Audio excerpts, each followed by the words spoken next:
This is the lecture for Friday, January 24th. We will continue our discussion of nuclear burning in stars, but we'll talk about burning for heavier elements, and we'll also talk about supernovae. These slides were originally written by Steve Daunt from the University of Tennessee, and I've made some adaptations. There are 81 stable elements that can be found on Earth and 10 radioactive elements. You can ask, where did these elements come from? The word we associate with this is nucleosynthesis. Where were the elements synthesized? So here's a graph that shows the relative abundances of the various elements in the universe. You can see there's lots of hydrogen, helium, carbon.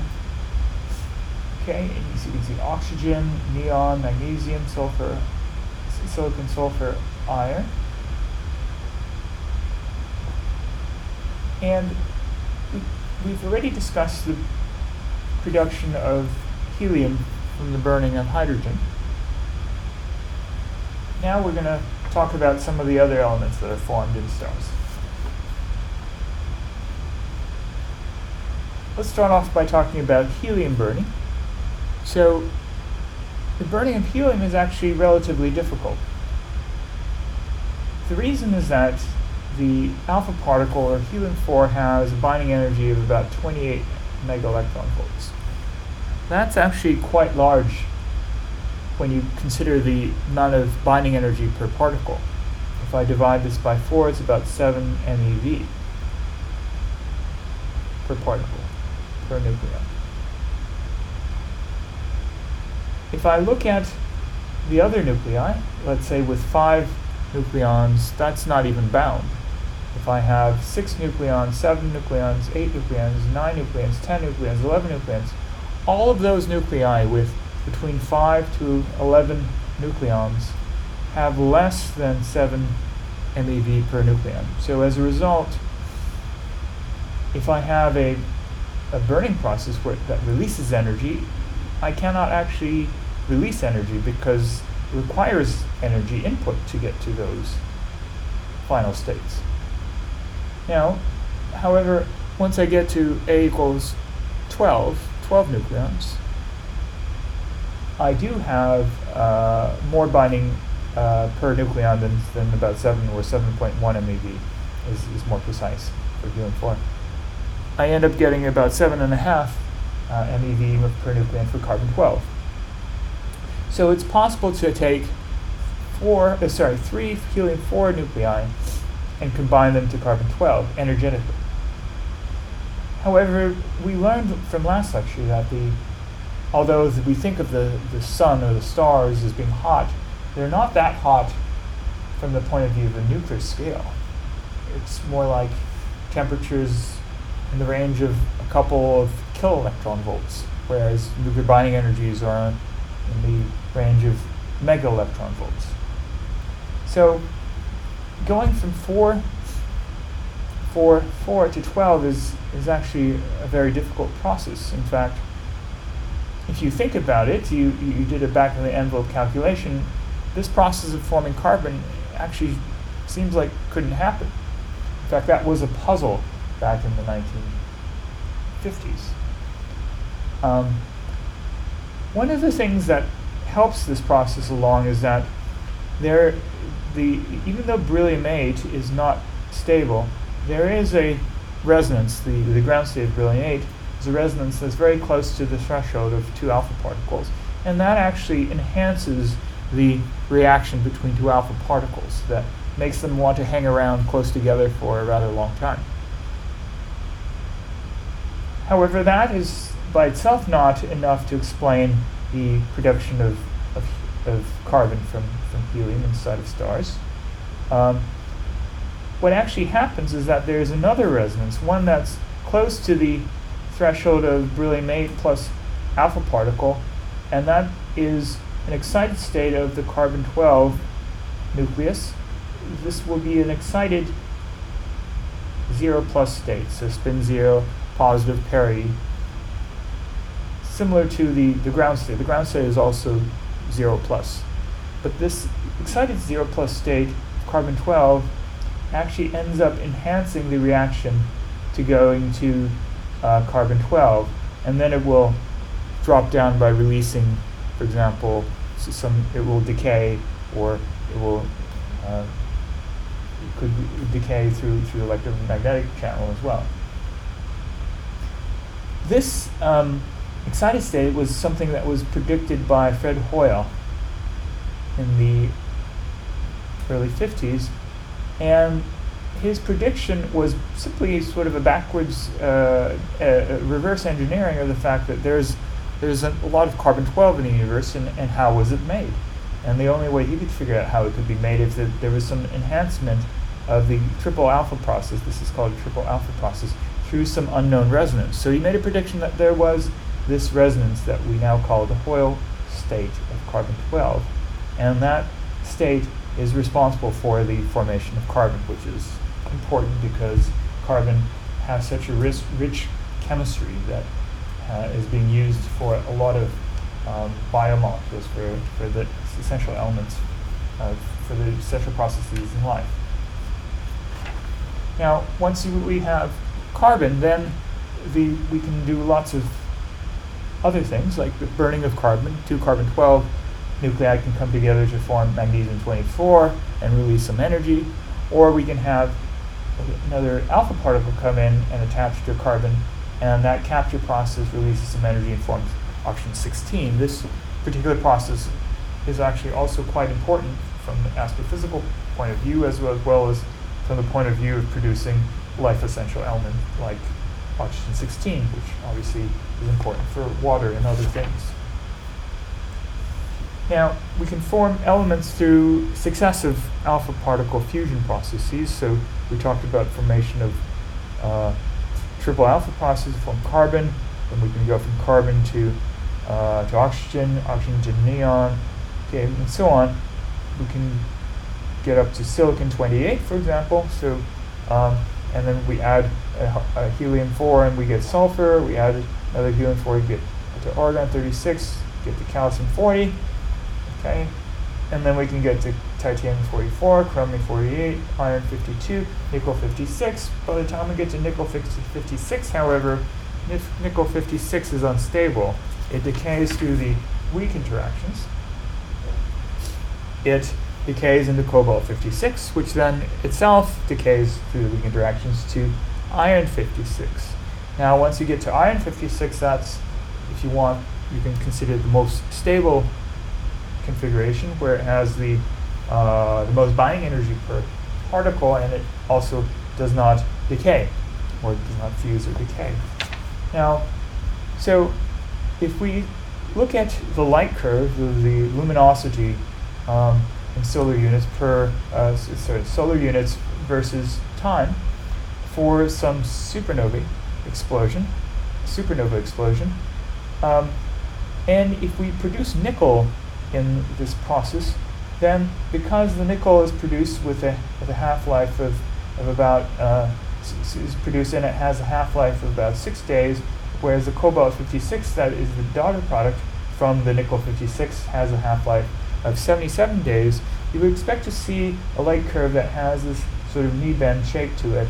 And in fact, that is observed in many supernovae explosions. Supernova explosions. So let's talk about this burning process in a high-mass star. So if we start off with a star with a mass significantly greater than that of our sun, a few solar masses, then we tend to get this rather interesting onion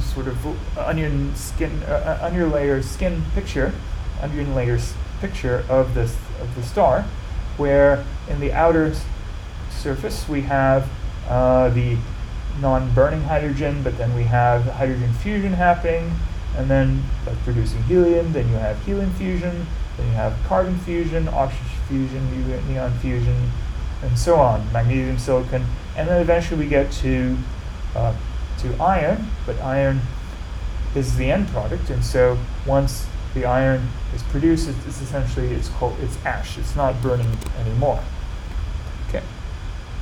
So now, if we have let's say a 20 solar mass star, it will burn carbon for about 10,000 years, but as these processes go from one layer to the next, it speeds up and goes faster and faster and faster.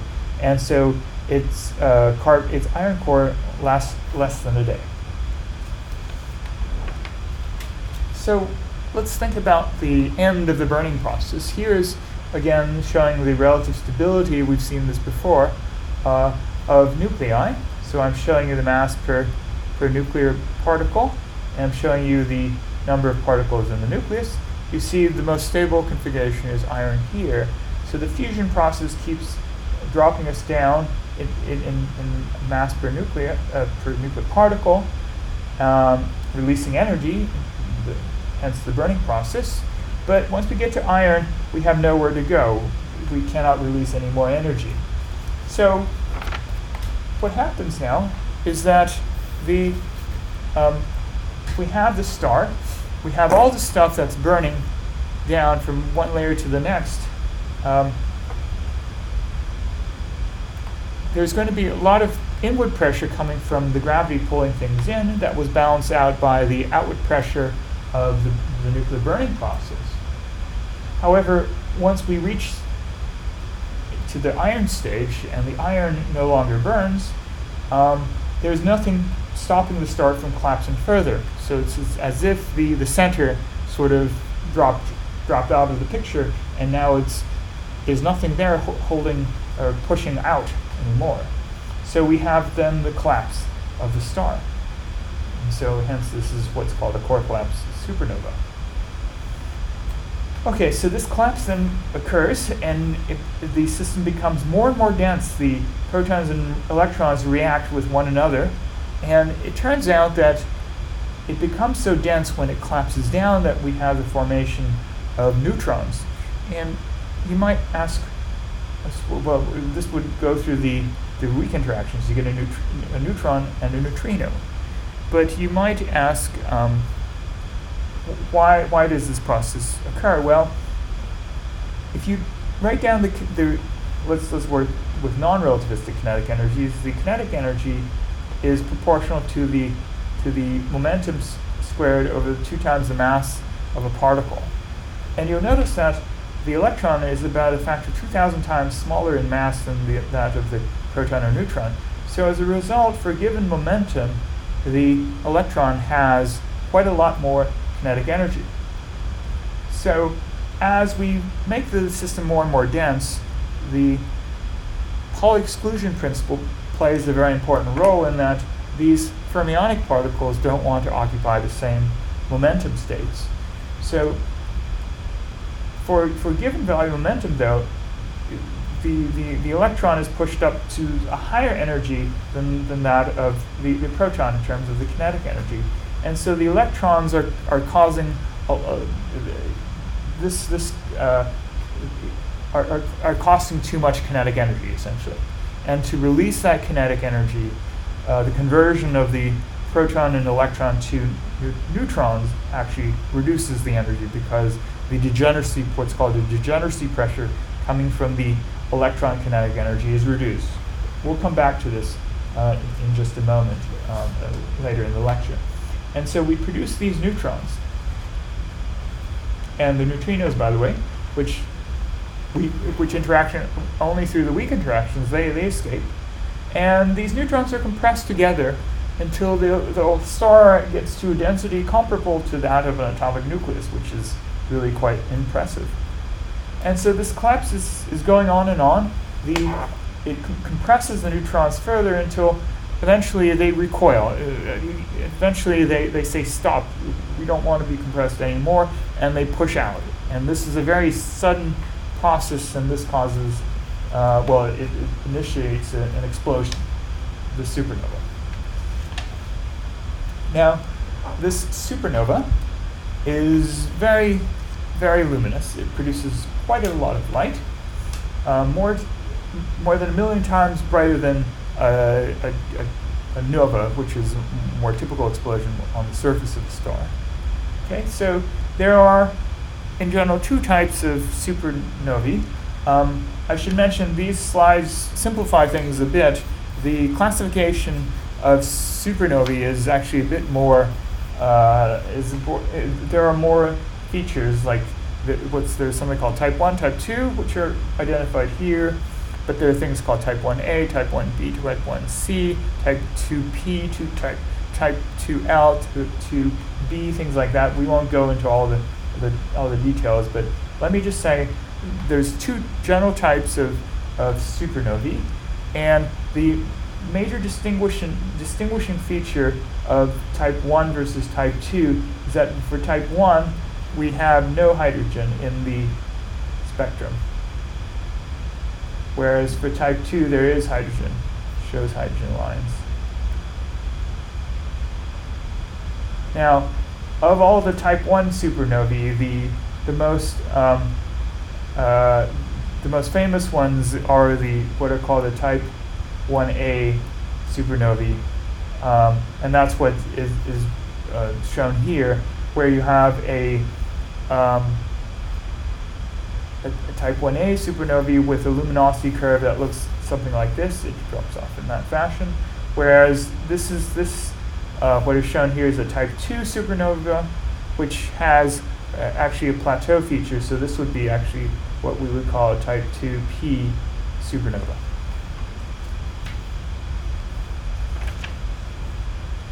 Now, the supernova is a one-time event. Once it happens, it essentially obliterates the star. There's little or nothing left of the progenitor star. And as I mentioned, there are two general types, whether you have hydrogen or you don't have hydrogen, or you do have hydrogen. And the type 1a, to be a little bit more precise than what's on the slide here, is the carbon detonation supernova, which I'll explain in a moment. And now all the types in type 2 are what are called core collapse, or the death of a high mass star.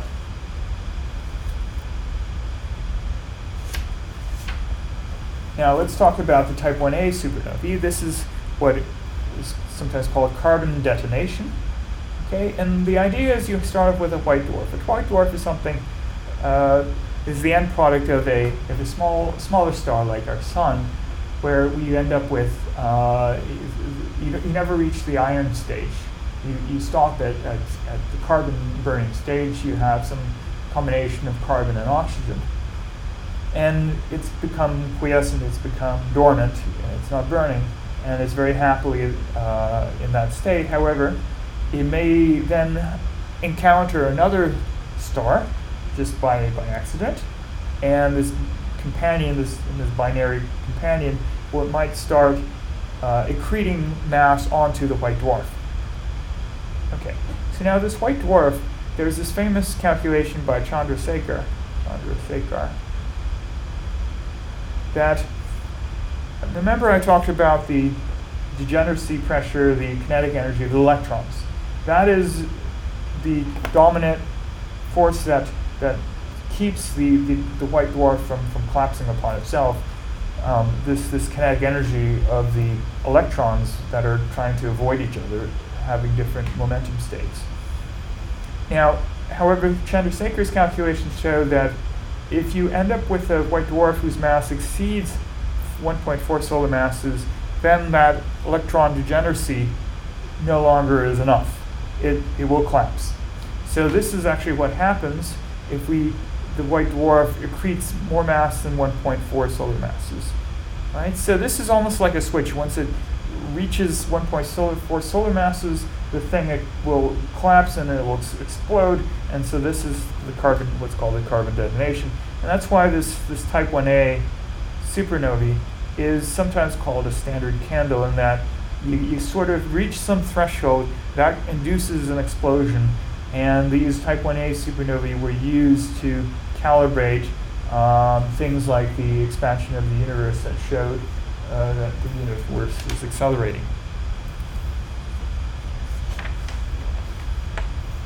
Okay, here's a graphic that shows some of these processes. So we're talking about type 1a supernovae. We have some binary system. We have a white dwarf. Okay, and we have some let's say this star, this companion, eventually becomes a red giant. So then it starts putting some mass onto our white dwarf. Okay, it forms a accretion disk. So eventually, it instigates this carbon detonation and explodes. Now in a type 2 core collapse supernova, then we have just this onion layer picture where we have hydrogen at the surface or in the mantle here, and then we have helium and then carbon further down in the core, and then we have the burning process. Okay, eventually we form an iron core, it stops burning, and then things collapse onto the iron core. It eventually bounces. There's a formation of something at the center, perhaps a neutron star, and then everything else is bouncing off, forms a shock wave, and we have the core collapse supernova. Now, supernovae are rare. There has not been one in our galaxy for about 400 years, but there was one that was not so far away, the supernova SN 1987A. That happened in the year 1987, and that was in the Large Magellanic Cloud, which is a neighboring galaxy. And its light curve looks something like this, which is a bit unusual and of this little bumpiness to it. Now, this is what it looks like, or what it looked like in the range from 1994 to 1996. You'll see then these clouds of gas. The reason you see rings is because you have a spherical shell, and when you image a spherical shell, you see at the edges here the amount of material that you see is accentuated, so that's why it forms these rings. Now, at the center, though, you can see the formation of some compact object that is perhaps going to be a neutron star or something like that.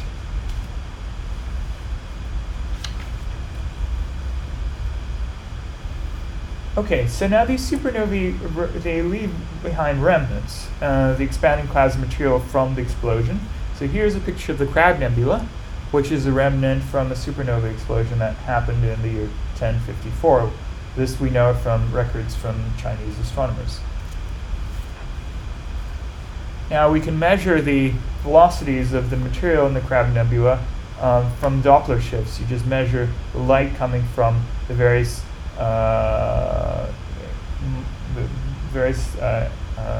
pieces of the supernova, and you measure small differences in the frequencies, and that tells you how fast the object is moving away or towards us. A blue shift when it's moving towards us, and a red shift if it's moving away from us. Now at the center of the Crab Nebula, you see a pulsating signal, which we call a pulsar, and that's a neutron star with some compact neighboring companion, and they are orbiting each other. Now, so this life cycle of stars is rather cyclical in nature, in that you have, let's say, you start off with some interstellar medium, okay, and then through gravity, you have then the formation of some gases, right? Okay, so through cooling and gravity, you have gases that form that become more and more dense. Eventually, you have star formation. You have the formation of the star. The star then evolves. It goes through hydrogen, helium burning, and carbon burning, and so on.